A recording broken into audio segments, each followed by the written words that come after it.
Hello friends, मेरे इस channel inner voice में फिर से एक बार आप सभी का स्वागत करते हुए आज की इस वीडियो में मैं आप सभी के साथ शेयर करने जा रही हूँ कि जब आप ट्विन फ्लेम जर्नी में होते हो तब आपको मिरर एक्सरसाइज किस तरह से करना है। मिरर एक्सरसाइज करना इतना किस लिए नेसेसरी है। सो फ्रेंड्स, जब आप इस जर्नी में होते हो तब आप देखते हो कि आपके डीएम के आने के बाद ही आपके अंदर पड़ी हुई सारी चीजें जैसे कि ego, anger, grudges, attitude, jealous, ये सारी चीजें आपके डीएम के आने के बाद ही जब वो आपको ट्रिगर करते हैं तभी ये सारी चीजों के बारे में आपको पता चलता है।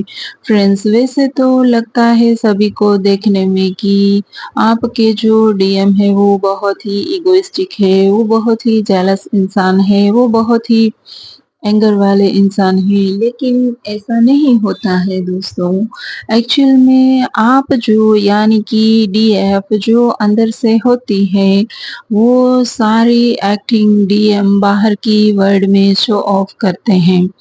उसी तरह से जो डीएफ बाहर से एक्टिंग करती है, बहुत सारी feelings, love, emotions, care, nurturing, ये सारी बातें एक्चुअल में डीएम के अंदर पड़ी हुई होती है। तो इसीलिए कहा जाता है कि ट्विन सोल्स दोनों एक दूसरे को बहुत ही अच्छी तरह से मिररिंग करते हैं, एक दूसरे का रिफ्लेक्शन होते हैं। सो फ्रेंड्स, हमने ये तो जान लिया कि ट्विन सोल्स दोनों को एक दूसरे के ऊपर जब ये सारी चीजें रिफ्लेक्ट करते हैं तो उन सारी बातों को जैसे कि anger, grudges, attitude, ego, jealous, इन सारी चीजों को आपको हील किस तरह से करना है, ये जानना भी तो बहुत ही जरूरी है।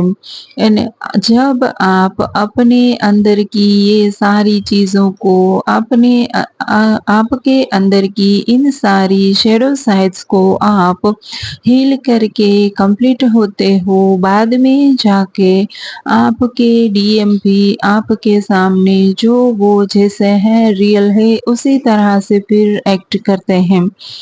तो दोस्तों, इसके लिए आपको ज़रूरी है कि सबसे पहले आप खुद को इन सारी चीज़ों को अपने अंदर पड़े हुए ego, attitude, anger, jealous, grudges, इन सारी चीज़ों को अच्छे से हील करना, तभी जाके आप अपनी जर्नी में एक स्टेप आगे की ओर बढ़ सकते हो।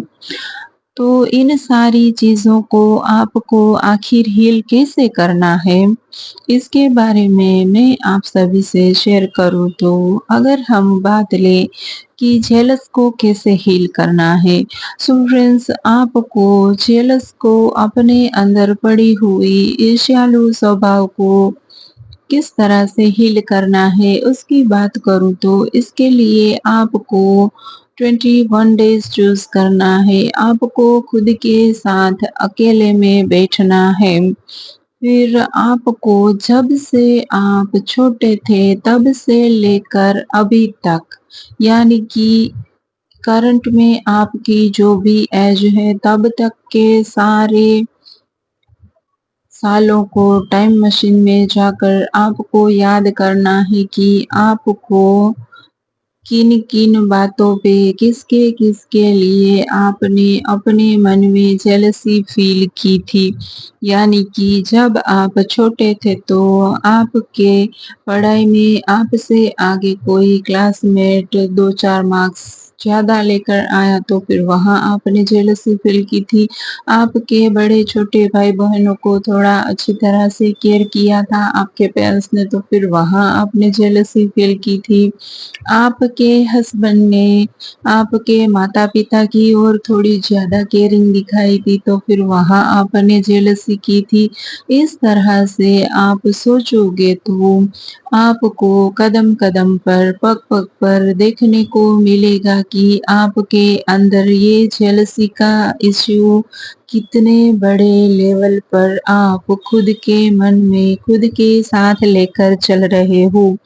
तो लगातार आपने जहाँ-जहाँ, जिन-जिन लोगों के लिए, जिन-जिन बातों के लिए आपने अपने अंदर से जेलसी फ़ील की थी, तो वहाँ-वहाँ, उन-उन बातों के लिए, उन-उन लोगों को आपको दिल से माफ़ी माँगनी है एंड दिल से सभी को माफ़ भी करना है एंड खुद को यकीन दिलाना है कि अब से आगे जाकर आप इस तरह से किसी भी चीज़ के लिए, किसी भी बात के लिए, किसी से भी बिल्कुल भी जेलस नहीं होंगे, चाहे कैसी भी परिस्थिति आ जाए। इस तरह से आप अपने अंदर पड़ी जेलसी को हील कर सकते हो। इसी तरह से आप अपने एंगर वाले एंड अपने ईगो वाले जो भी बातें रही होती है आपके अंदर में कि आपने कहाँ-कहाँ, किन-किन लोगों के साथ, किन-किन परिस्थितियों में, किन-किन लोगों के साथ ईगो दिखाया था या तो फिर एंगर किया था। तो आपने ये गुस्सा क्यों किया था? इन बातों को एंड आपने इतना ईगो, इतना घमंड किस लिए दिखाया था? किन-किन लोगों को दिखाया था? वो सारी बातों को याद कर के उनसे जुड़े हुए सभी लोगों को माफ़ करना है एंड अगर किसी ने आपके सामने इस